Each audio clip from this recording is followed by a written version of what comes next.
Good morning, CBR Journal family. I'm Ted Sin. In addition to the privilege of being on the staff team at Summit Crossing Community Church in Madison, Alabama, I'm privileged and honored to be the International Director for the CBR Journal, the Community Bible Reading Journal. And I want to welcome you to the first episode of the second season of Encouragement from the CBR Journal.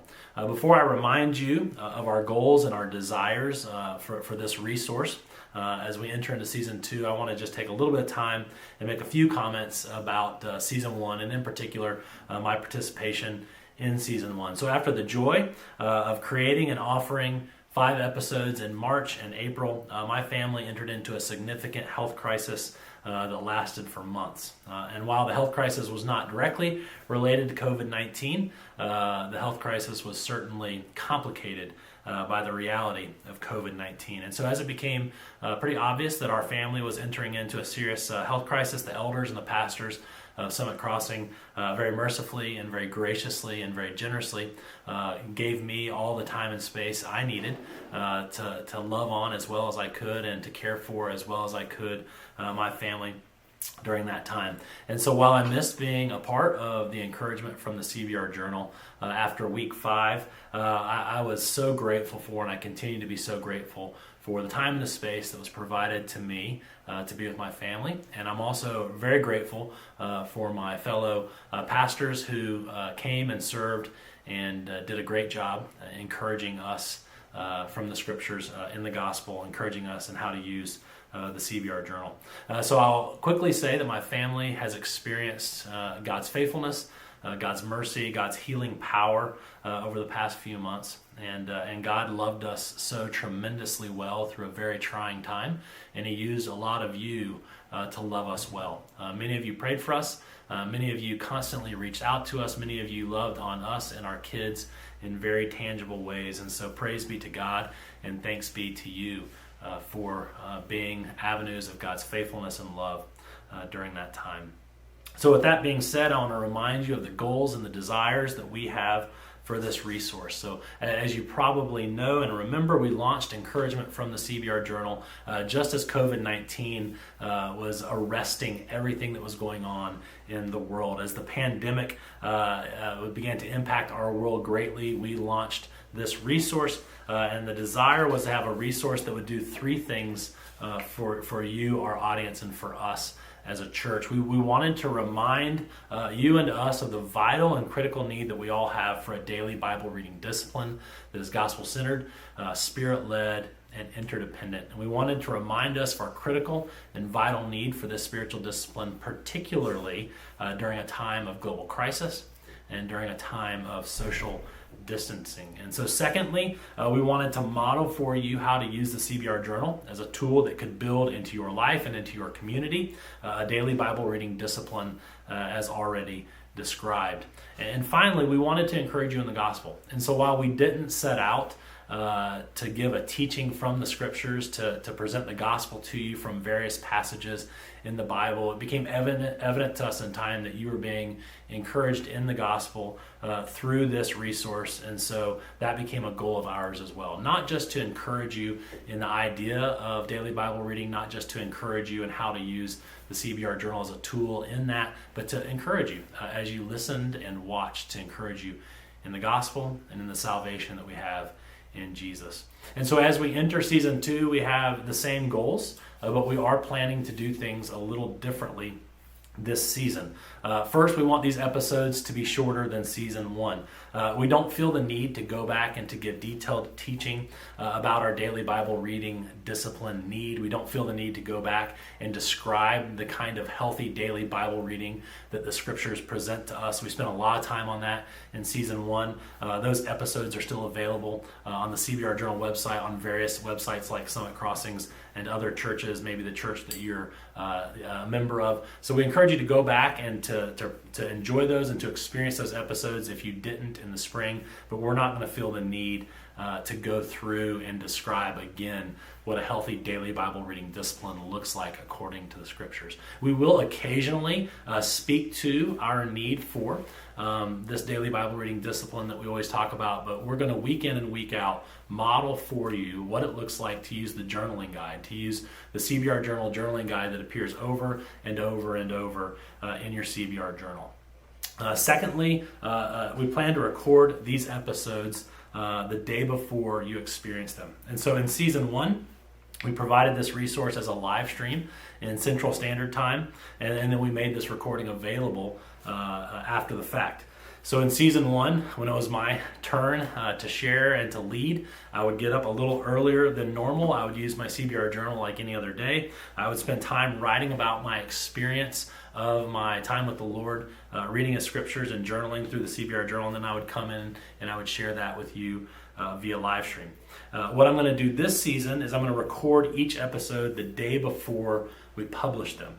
And so while you may have read this morning Job 23 and Mark 11 being the reading for October 6th, I actually read and journaled through Job 24 and Mark 12, the chapters for October the 7th, even though it's October the 6th. And the reason that we're going to do it this way is that we want to publish each of these episodes in time for our friends around the world to have access to them, to have access to these episodes when they wake up for their Wednesday morning. It's our hope that you will have a rhythm in your life where you are on Wednesday mornings weekly experiencing this resource during your morning quiet time, during your morning Bible reading time. We want you on Wednesday mornings to get up, maybe participate in the CBR journal the way you always do, and just add this on to the end of your time. You may want to just get up and slowly read the New Testament chapter and listen to this podcast episode at the end of reading the New Testament chapter. Maybe you want to just get up and spend a little bit of time in prayer and tune in for the podcast episode for that Wednesday. Hit the pause button where you feel led by the Spirit, or where I begin to talk about how I prayed prayers of adoration, confession, thanksgiving, supplication. Maybe that'd be a good time for you to hit the pause button and spend your own time praying in response to the Scriptures that are being discussed in that day. So again, that's a few introductory remarks about season 2 that we're entering into now, a few remarks about season 1 from the spring. And what I want to do now is I just want to jump in and model for you how to use the CBR journal. I want to share with you from my time this morning as I read through Job 25 and Mark 12. So again, after surrendering through prayer at the top of my journaling guide, after slowly listening to Job 25 and Mark 12, I felt the Spirit was leading me into a time of reflection on Mark 12, 41 to 44, the last passage in Mark chapter 12. Mark writes this: "And he," speaking of Jesus, "sat down opposite the treasury and watched the people putting money into the offering box. Many rich people put in large sums, and the poor widow came and put in 2 small copper coins, which make a penny. And he called his disciples to him, and he said to them, 'Truly, I say to you, this poor widow has put in more than all those who are contributing to the offering box. For they all contributed out of their abundance, but she, out of her poverty, has put in everything she had, all she had to live on.'"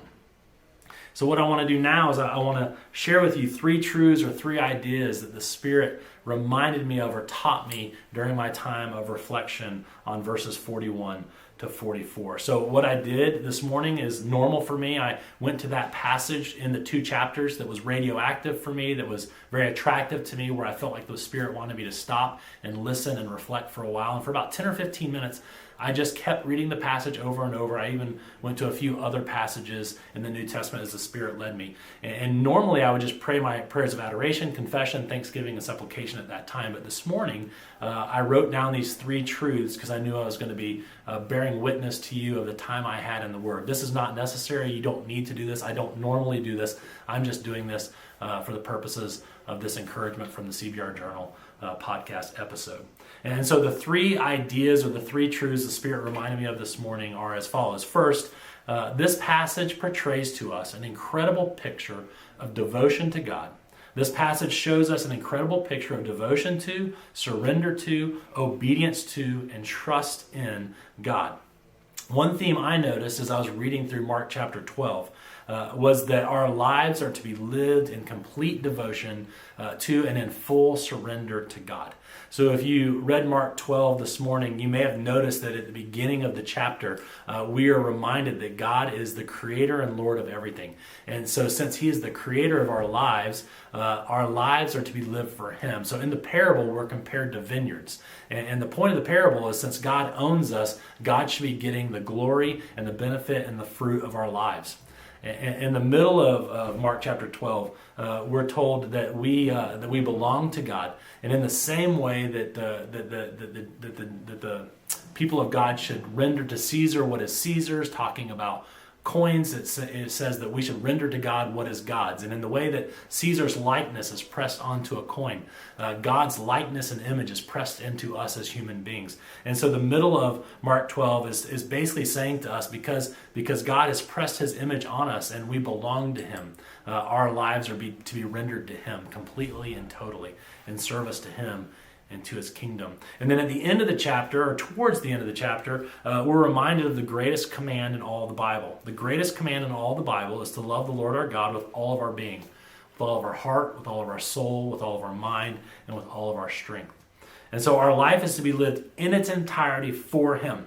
This is what the Bible commands is right and good and beautiful and appropriate.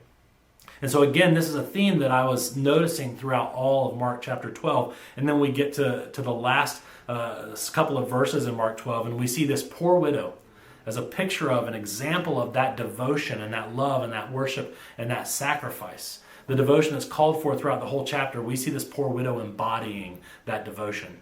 She put into the offering box, quote, everything she had to live on. Jesus does not say she put in all the change from her purse. Jesus does not say she put in all of her money. He said she put in everything she had to live on. Literally, she put in her life, her existence. She put everything she had to live on in the offering box. So just think about it. She had 2 small coins. She didn't have just 1 coin. She had 2. She didn't have a dime. She had 2 nickels. She could have kept 1 and she could have given 1. And you and I would have been very impressed with that. If she gave half of her savings or half of her net worth, we would be really impressed. But Jesus says that she had 2 coins, and she put both of them in, all that she had to live on. She put her very life in, symbolized by those 2 coins. Second, this passage teaches us about the economics of Jesus' kingdom. In verse 43, Jesus says that she gave, quote, more than all those who were contributing to the offering box. By saying more, Jesus is telling us that God calculates differently than we do. 2 copper coins that equal a penny is more than all of the big gifts from the high-capacity donors who had donated thus far. That's mind-boggling. That is paradigm-shattering. God calculates value this way. Listen to this. God calculates value not by the costs that can be paid for in the future by the gift, but by what the gift cost the giver. God calculates value not according to the impact the gift can make in the future, but by the impact the gift made on the giver's present life. Jesus said she gave more than all the high-capacity donors' gifts put together. I'm reminded of 2 Corinthians 8, where the word generosity is used to describe and to not simply command. There are places in the Bible, like 1 Timothy 6, where the wealthy are commanded to give generously, but only once in the New Testament is the word generous applied to an actual gift so that we know what generous giving looks like. Paul is raising money for the church in Jerusalem. They're going through a severe drought. And Paul is trying to get the Corinthians, who are very wealthy, to at least give some of their extra. And Paul is telling them about the giving of the church in Macedonia, a church that was very poor. And Paul says that the giving of this poor church is what generosity looks like. He said that instead of holding on to what they needed for them to live, they gave what they had so that others could live. In our world, in our city, in our church, we're often tempted to think of generosity as the big gift of the high-capacity donor. I mean, think about the park that gets built in your city. If someone gives a little bit of money, they have a very small brick with their family's name inscribed upon it. If someone gives a lot of money, they have a massive stone with their family name described upon it. The park might even be named for them. But Jesus says, I don't calculate generosity based on the size of the gift. I calculate generosity based on the sacrifice made to give the gift.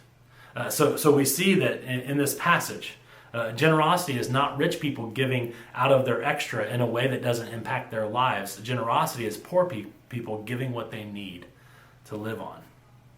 Third, this passage hints at the motivation needed to live our lives more and more in sacrificial generosity. It's important for us to mention where this episode in Jesus' life took place. Jesus is watching people give at the temple.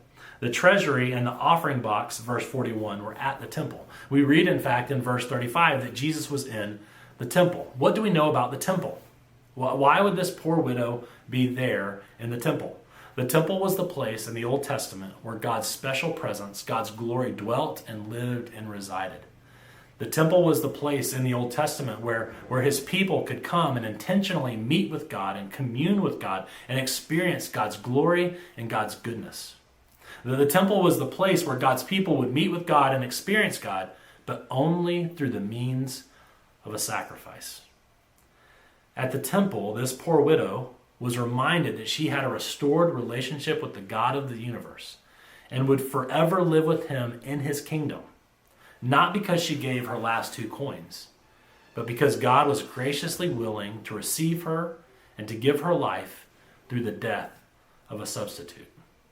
Remember that at the temple, animals, spotless, perfect, blemish-free animals, were put to death so that sinful, flawed, blemished human beings could meet with God.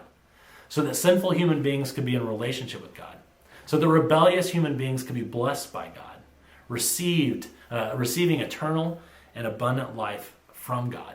And these sinful human beings are receiving this incredible grace from God, not because the animal paid for their sins and absorbed the wrath of God. They're receiving this incredible salvation because the animals pointed to the one perfect human who would one day, finally and fully, pay for the sins of God's people.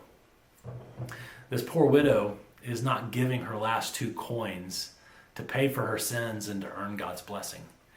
She's giving her last 2 coins because her visit to the temple reminded her that God would accept a sacrifice in her place to pay for her sins, and that God would bless her because the righteousness of that perfect sacrifice would be given to her by faith.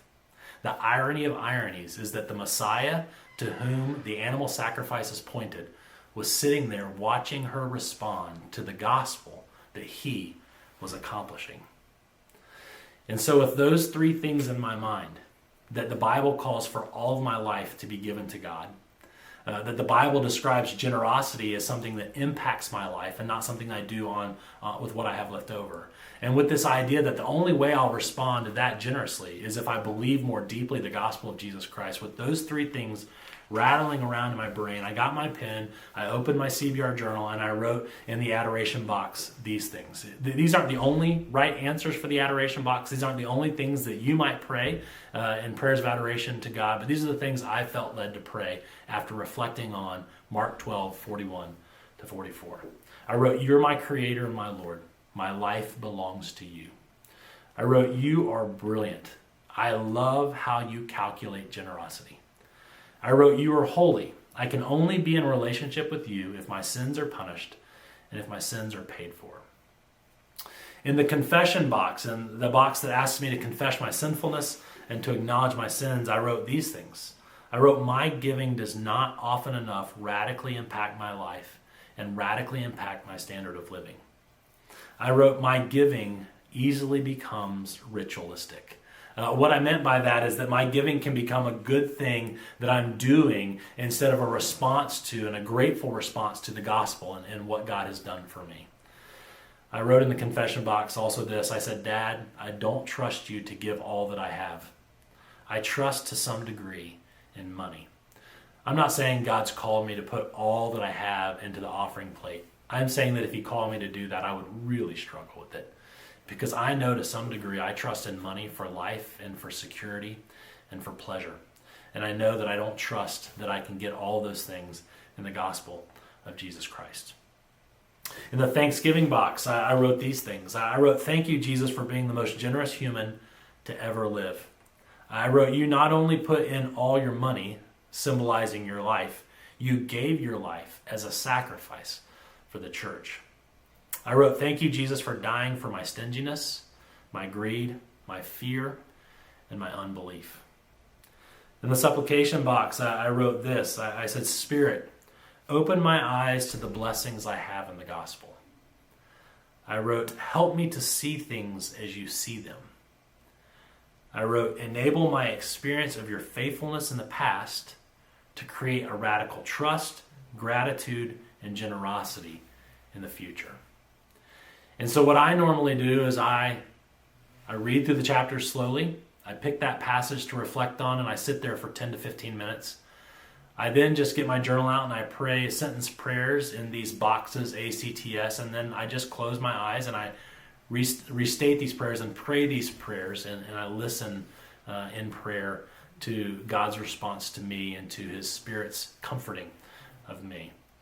And then I do what the journal advises me to do. I write out a sentence at the bottom on how to bear witness to my community about the time that I had in the Word. And today, what I felt led to share with my friends is that in light of the gospel, it makes total sense that I'd be willing to give all of my life to God. But the fact is, I'm filled with unbelief and I'm filled with fear. And I'm not able to do that fully. But I'm asking God to give me more faith and to make me more loving. So with that being said, close my journal, send that text message to my friends. I enter out into my day. I hope this was an encouragement to you. We've missed providing this for you. We look forward to giving it to you again for a season. We want to encourage you in your daily Bible reading discipline. We want to encourage you in the gospel. We'd love to hear from you. We would appreciate it if you'd continue to watch and to support us and to encourage us. Thanks for your time. Have a great day.